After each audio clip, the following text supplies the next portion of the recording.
Government of West Bengal school education ডিপার্টমেন্টের তরফ থেকে WBCSSC অর্থাৎ West Bengal central school service কমিশনের মাননীয় সদস্য নিয়োগের ক্ষেত্রে যে তথ্য কালকে আমরা তুলে ধরেছিলাম, যেটা মূলত প্রেস মিডিয়ার মাধ্যমে পাওয়া গিয়েছিল, সেটা কিন্তু অফিসিয়ালি অর্ডার আকারে আজকে চলে এসেছে। আমরা দেখতে পাচ্ছি এখানে কিন্তু বলে দেওয়া হয়েছে যে governor please to inform you যে এখানে ওয়েস্ট বেঙ্গল স্কুল সার্ভিস কমিশনে নতুন করে যে মেম্বার নিয়ে নেওয়া হলো তারা হলেন প্রথম যিনি রয়েছেন অবশ্যই স্বামী আত্মপ্রয়ানন্দজি মহারাজ, যিনি প্রো চ্যান্সেলর এবং secretary of Ramakrishna mission Vivekananda educational and research ইনস্টিটিউটের। এছাড়া স্বামী শাস্ত্রজ্ঞানানন্দজি মহারাজ, যিনি secretary of Ramakrishna mission Ashrama Narendrapur Kolkata. এছাড়া স্বামী তত্ত্বসারানন্দজি মহারাজ রয়েছেন এখানে।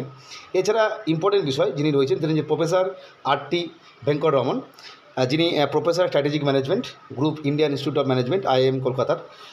এই চারজনকে নিয়োগ করা হয়েছে। মূলত এই নোটিফিকেশানটা দিয়ে দেওয়া হলো, অর্থাৎ নতুন করে WBCSSCতে যে চারজন মেম্বার এলেন আর কি, তারা এই কজন আর কি, তিনজন মহারাজজি রয়েছেন এবং তার সাথে সাথে শেষে অবশ্যই RT ভেঙ্কটেশ্বরন তিনিও রয়েছেন।